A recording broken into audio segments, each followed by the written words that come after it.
Hi, ഞാൻ doctor Swathi. ഇന്ന് നമ്മൾ സംസാരിക്കുന്നത് ഹൈപ്പോതൈറോയിഡിസത്തിനെ കുറിച്ചാണ്. നിങ്ങൾക്ക് ഹൈപ്പോതൈറോയിഡിസം ഉണ്ടോ എന്ന് എങ്ങനെ തിരിച്ചറിയാം? നിങ്ങളുടെ ബോഡി തന്നെ പല പല ലക്ഷണങ്ങൾ കാണിക്കുന്നു.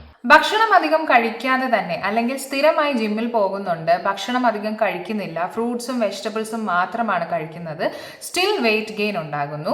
പട്ടിണി കിടന്നിട്ടാണെങ്കിൽ പോലും വെയിറ്റ് ഗെയിൻ ഉണ്ടാകുന്നു.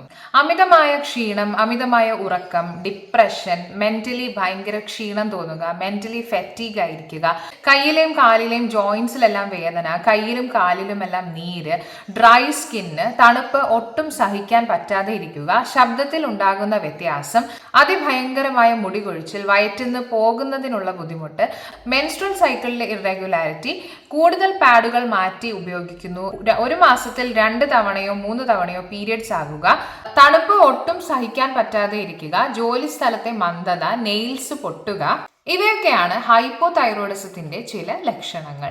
ഇങ്ങനെ എന്തെങ്കിലും ലക്ഷണങ്ങൾ നിങ്ങൾക്കുണ്ടെങ്കിൽ നിങ്ങൾ ഉടനെ തന്നെ തൈറോയിഡ് ഫംഗ്ഷൻ ടെസ്റ്റ് ചെയ്യേണ്ടതാണ്, തൈറോയിഡ് ഫംഗ്ഷൻ അസസ് ചെയ്യേണ്ടതാണ്. ഹൈപ്പോതൈറോയിഡിസം ഉണ്ടാകുന്ന ആൾക്കാരിൽ TSHന്റെ അളവ് വളരെ കൂടുതലായിരിക്കും. അയഡിൻ ഡെഫിഷ്യൻസി കാരണത്താലാണ് ഹൈപ്പോതൈറോയിഡിസം വരുന്നത്. എന്നാൽ അയഡൈസ്ഡ് സോൾട്ട് ഇപ്പം വന്നതിന് ശേഷം അയഡിൻ ഡെഫിഷ്യൻസിയുടെ കണക്ക് വളരെ കുറവാണ്. അപ്പോൾ ഹൈപ്പോതൈറോയിഡിസം ഉണ്ടാകാൻ സാധ്യതയുള്ള മറ്റൊരു കണ്ടീഷനാണ് ഹാഷിമോട്ടോസ് തൈറോയിഡൈറ്റിസ്. ഇവിടെ നമ്മുടെ ബോഡി തന്നെ തൈറോയിഡ് ഗ്രന്ഥിയിലെ സെൽസിന് എഗെയിൻസ്റ്റ് ആയിട്ട് ആന്റിബോഡീസ് ക്രിയേറ്റ് ചെയ്യുന്നു. ഈ ആന്റിബോഡീസ് തൈറോയിഡ് സെൽസിനെ നശിപ്പിക്കുന്നു. അങ്ങനെയാണ് നമുക്ക് ഇപ്പോൾ കാണുന്ന ഹൈപ്പോതൈറോയിഡിസം ഉണ്ടാകുന്നത്.